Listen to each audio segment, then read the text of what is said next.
berdoa untuk diri kita dengan membacakan suratul Fatihah diri, berharap untuk menjadikan diri kita ini menjadi memiliki jiwa yang tenang, qalbun salim yang senantiasa bersyukur ketika mendapatkan nikmat, bersabar ketika mendapatkan ujian, senantiasa bersegera mungkin bertobat kepada Allah Subhanahu wa taala ketika berbuat salah dan dosa, dan kita ikhlas menghambakan diri hanya kepada Allah Subhanahu wa taala.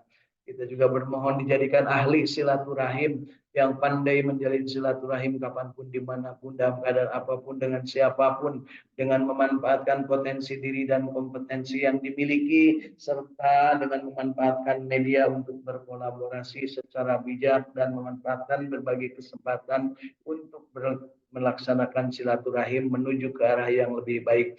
Mudah-mudahan dari silaturahim ini Allah menjadikan diri kita memiliki ilmu yang bermanfaat, memberi kesempatan memperoleh rezeki yang barokah dan thayyibah, dan memperoleh kesempatan untuk dipanjangkan umur, disehatkan badan, diberikan jiwa yang tenang, dan diberikan kesempatan untuk terus-terusan beramal soleh sehingga kita menutupnya dengan wafat husnul khatimah.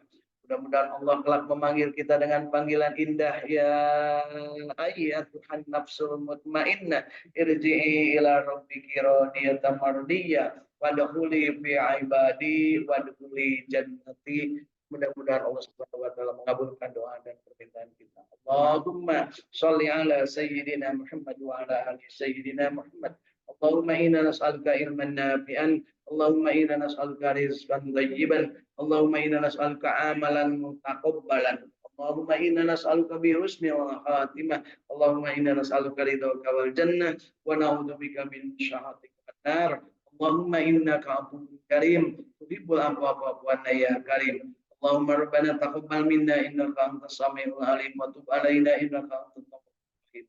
Allahumma ya Allah ya Rabbana, murnikan syahadah kami, jadikan tauhid kami tauhid yang kokoh yang kuat, jadikan kami melaksanakan sholat dengan khusyuk, melaksanakan saum dengan qabul, dan jadikanlah ya Allah zakat, infak, sedekah dan wakaf kami sebagai zakat, infak dan sedekah yang mabrur, yang makbul. Jadikanlah ya Allah haji dan umroh kami serta getar kalbu kami untuk menuju Baitullah senantiasa Engkau ridhoi dengan diberikan kesempatan untuk istiqomah sampai ke tempat-tempat tersebut.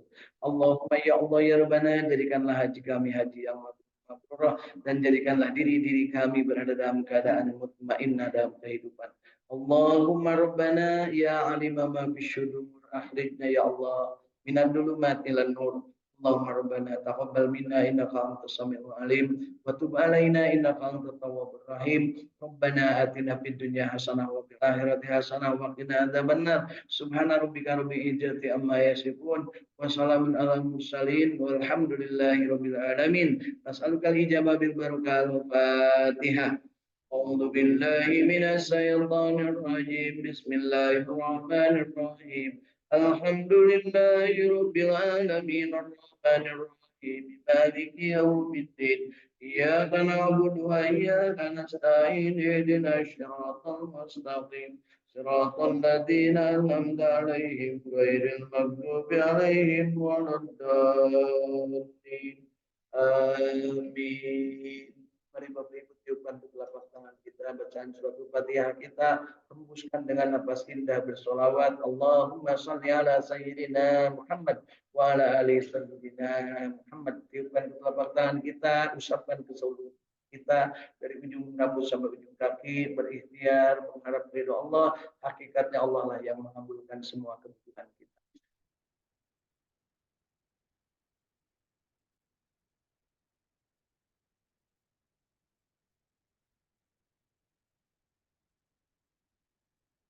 Alhamdulillahirabbil alamin. Bapak Ibu masih hidup? Alhamdulillahilladzi ahyana ba'dama amatana wa ilaihin nusur. Mudah-mudahan hidup kita dijadikan Allah Subhanahu wa taala bahagia, hidup kita istiqamah, dan hidup kita ingat untuk senantiasa berjamaah. Bahagia istiqomah berjamaah untuk senantiasa mendekatkan diri bertakarub kepada Allah melalui pendekatan membaca kitab Al-Quran. Kita ungkapkan dari kalbu kita, raditu billahi robba wa bil islami dina wa bi Muhammadin nabiyya wa rasula rabbi zidni ilma warzuqni. Mudah-mudahan Allah kabulkan permintaan kita. Dan hari ini Alhamdulillah di Saung Tauhid Al-Quran Al-Ikhlas Sukamiskin Arca Manik Kota Bandung, di sebelah kanan hadir komplit, kiri hadir komplit, di depan Alhamdulillah hadir. Dan di dunia maya sana sudah hadir dari Bandung ada Kang Ahmad bersama keluarga, ada Ibu Is bersama keluarga, dari Cirebon hadir Ibu Wilda bersama keluarga, dan juga dari Cirebon hadir Ibu Irin bersama keluarga. Yang lain masih berusaha untuk bergabung dan kabarnya ada sedikit kesulitan. Mudah-mudahan kita dimudahkan, dan bagi yang nggak sempat untuk live, silahkan nanti nikmati rekamannya dan boleh disebarkan kepada yang lain. Tidak ada yang rahasia, ngaji kita boleh disebarkan kepada siapa saja. Insya Allah mudah-mudahan bermanfaat. Karena sebaik-baik manusia adalah yang paling banyak manfaatnya bagi manusia yang lain.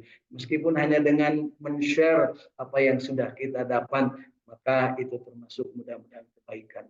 Dan manfaat yang diperoleh akan bisa dilakukan kalau kita panjang umur dan soleh amal. Karena sebaik-baik manusia adalah yang panjang umurnya dan soleh amalnya. Kemudian soleh amal itu seperti apa? Rasul mengatakan khairukum ta'allamal Quran wa 'allamah. Perbuatan Rasul yang dilakukannya dari mulai beliau mendapatkan wahyu sampai dengan beliau wafat adalah belajar Al-Quran dan mengajarkannya. Belajar dimulai dengan membaca Iqra, kemudian memahami, kemudian mengamalkan, menikmati, dan kemudian akhirnya menyampaikan, mendakwahkan, mensyiarkan tanpa ada tering aling-aling kepada siapapun. Boleh untuk kita dakwahkan Al-Quran ini. Bisa jadi kepada muslim, bisa jadi kepada non-muslim. Yang pasti bahwa Al-Quran ini adalah untuk semua manusia. Hudan linnas wa bayyinatim minal huda wal furqan. Insya Allah. Yuk hari ini kita tambahkan perbendaharaan bacaan kita, yaitu dengan membaca surat An-Nisa. Mulai ayat ke-120. Ya, surat An-Nisa ayat ke-120. Insya Allah kita akan baca 3 ayat sampai ayat 124. A'udzu billahi minasy syaithanir rajim.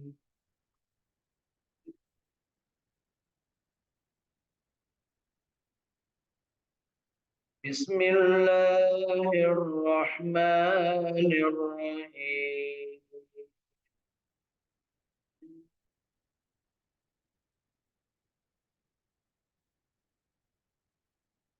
Ya'iduhum wa yumannihim wa ma ya'iduhum syaitanu illa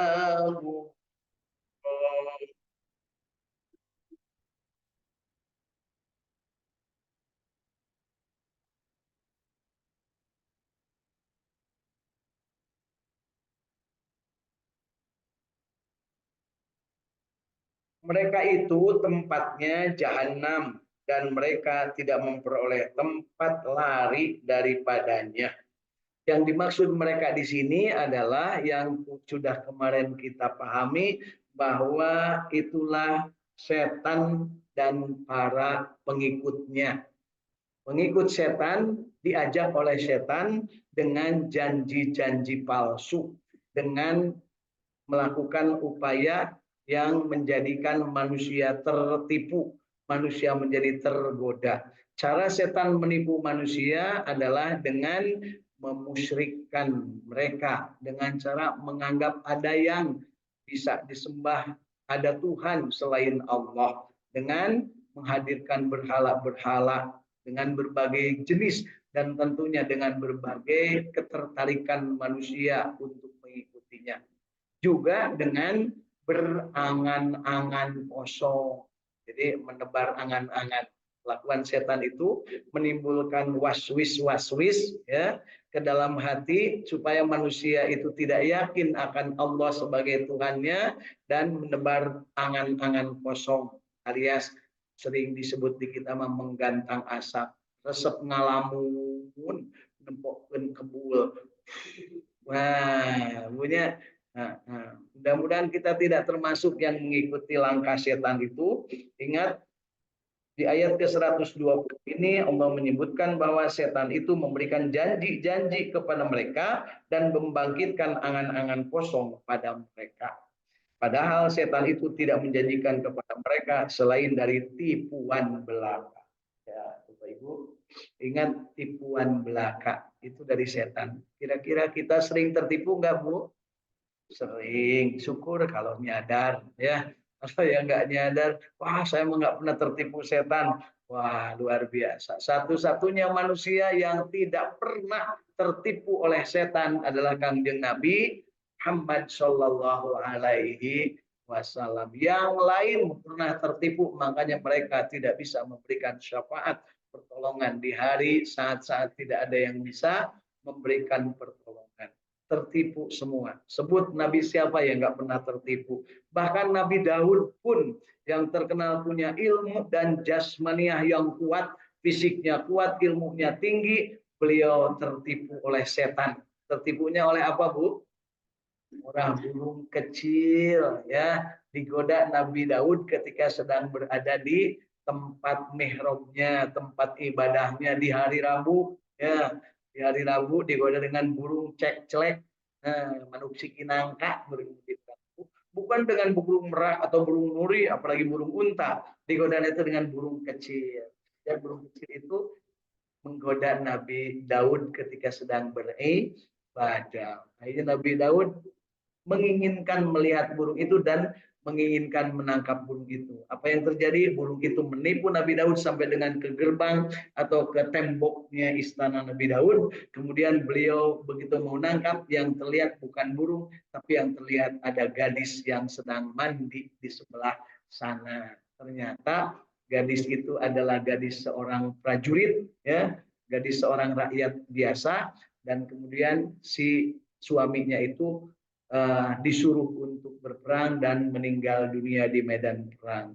Kemudian Nabi Daud menikahi istrinya. Itulah yang diceritakan. Ada seseorang yang menceritakan bahwa dia berebut domba atau kambingnya. Yang satu orang punya kambing 99, yang satu orang punya kambing 1 ekor.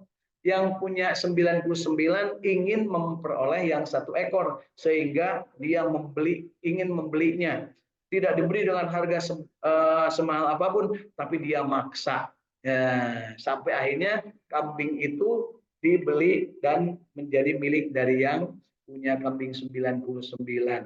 Jadi 99 tambah 1 jadi berapa, Ibu? Jadi 100.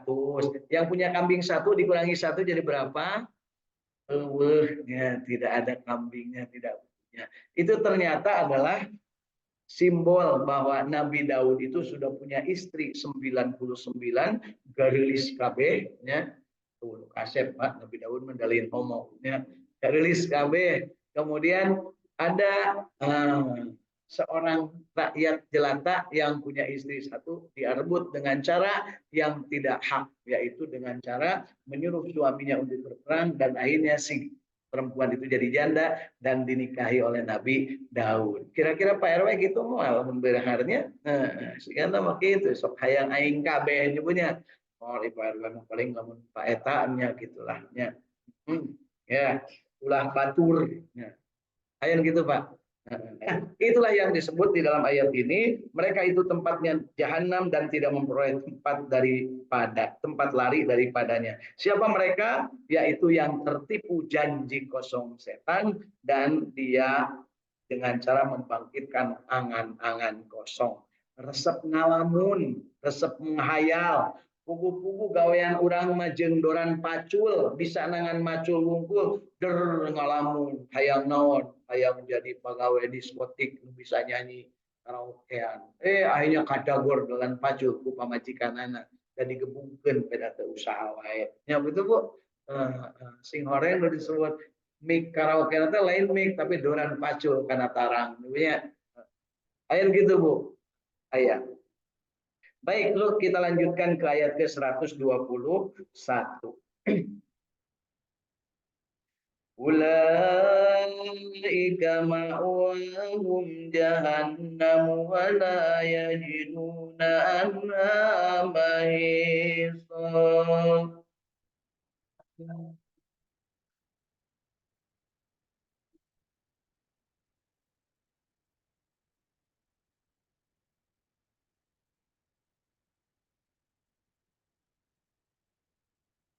Mereka itu tempatnya jahanam dan mereka tidak memperoleh tempat lari daripadanya. Ini penegasan dari ayat ke-119 bahwa setan itu memberikan janji-janji kepada mereka dan membangkitkan angan-angan kosong pada mereka, padahal setan itu tidak menjanjikan kepada mereka selain dari tipuan belaka.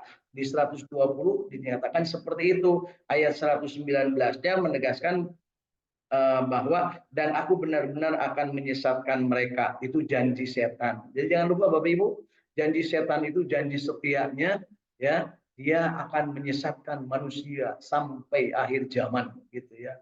Jadi hati-hati dengan janji-janji setan. Ya. Di ayat ke-121 ditegaskan bahwa orang-orang mereka itu tempatnya jahanam dan mereka tidak memperoleh tempat lari daripadanya. Artinya abadi di dalam neraka. Yuk kita lihat di ayat ke-122 apa yang dikatakan Allah. Walladzina amanu wa amilus solihati sanudkhiluhum jannah.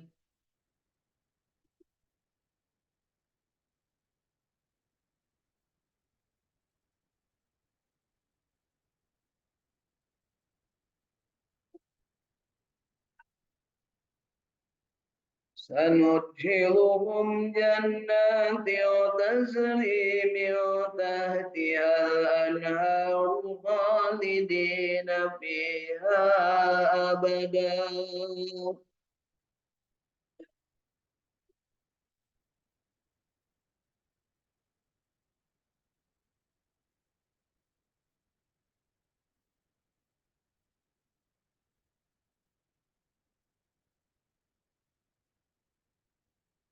وعد الله حقا ومن أصدق من الله قيلا.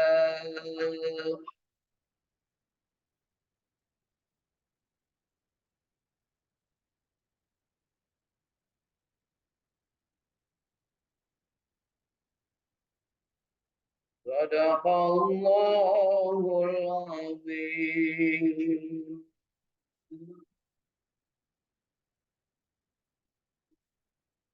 Orang-orang yang beriman dan mengerjakan amal soleh. Bapak Ibu di ayat ke-119 dari mulai ke 116, 117, 118, 119 sampai dengan ayat ke-120 dan ditegaskan di ayat ke-120 mereka itu penghuni neraka jahanam adalah mereka yang musyrik dan berangan-angan kosong sebagai bagian dari tertipu oleh setan. Di ayat ke-122-nya disebutkan ada antiknya. Bapak Ibu kan suka nyari antiknya. Kumaha supaya tidak syirik dan tidak berangan kosong sehingga tidak tertipu oleh setan. Yaitu ada antiknya. Antiknya tadi disebut Bu apa Bu? Disebut dengan orang-orang yang beriman dan mengerjakan amal soleh. Jadi antinya musyrik adalah iman. Antinya tukang ngalamun yaitu bekerja yang terbaik. Kira-kira kita termasuk yang banyak melamun atau banyak bekerja? Banyak berangan-angan atau banyak beramal? Sholat 4 rakaat lohor sabar menit Bu. 5 menit lah ulah gancang-gancang teuing ibunya. Teu salatna ti subuh nepi ka lohor sabaraha lila. Berapa jam Bu? Mimiti dari jam 4:30 merisan sholat subuh jam 5 lah sampai dengan jam 12. Berapa jam Bu? 7 jam. Tadi sholat dengan 5 menit. Kira-kira loba ngalamun loba amal soleh. Tapi Pak kan abdi mah di damel, ngadamel comro, ngadamel bala-bala. Nya tapi bari ngalamun. Nah, nya tapi bari mopohokeun Allah, bari ngomongkeun batu. Yang nyari isi ayo supaya nu dede ngobrolkeun keunian bala-bala keunian comro keunian niksikan bawang wae Jokowi sok disebut padahal bau gentenya osok gitu osok lah ya. Jadi di sini ada resepnya untuk bisa anti terhadap kemungkinan syirik dan menggantang angan-angan alias berhayal tingkat tinggi, angan-angan kosong, yaitu merupakan tipuan setan, yaitu dengan beriman. La ilaha illallah. Beriman kepada Allah. Kemudian beramal soleh dengan Muhammadur Rasulullah. Beriman kepada Allah, beramal soleh mengikuti contoh Rasulullah. Itu nyebutnya. Jadi yang namanya mengucapkan 2 kalimat syahadat itu, asyhadu alla ilaha illallah, itu adalah kunci tidak musyrik alias iman. Sedangkan Muhammadur Rasulullah adalah bukti bahwa kita setia untuk beramal mengikuti Rasulullah. Itulah yang disebut Islam. Dan ketika Islam melaksanakan dengan benar, maka dia beriman, dia berilmu, kemudian dia beramal. Beriman, berilmu, dan beramal, itulah yang disebut mustaqim. Ada manusia yang berilmu, mengaku beriman, dia mengaku berilmu, tapi tidak beramal. Itulah maghdubi alaihim, orang-orang yang dimurkai Allah. Ada orang yang mengaku beriman tanpa ilmu dia beramal, maka disebutnya dolin. Kira-kira Bapak Ibu termasuk yang mana? Hayangna termasuk yang mustaqim. Tapi kadang-kadang maghdub, kadang-kadang dolin, kadang-kadang sotoy, sok tahu, pugu-pugu teh nyaho nerangkeun ka baturnya. Osok begitu Bu? Hubungan dengan namangan saeutik berita tentang tabrakan kereta api. Begitu ayah dulu nanya pun, "Mun eta teh kamari." Padahal manehna ge teu ngadenge-denge acan. Katanya Bunya. Kemudian ada juga yang beramal terus tapi tidak pakai ilmu sampai-sampai menganggap berarti Tuhan itu beramal. Tuhan itu ada yang lain. Naudzubillah. Orang yang berilmu tapi tidak beramal disebutnya maghdub. Orang yang beramal tanpa ilmu disebutnya dolin. Orang yang beriman, berilmu, dan beramal disebutnya mustaqim. Orang yang kadang-kadang beriman, kadang-kadang berilmu, kadang-kadang beramal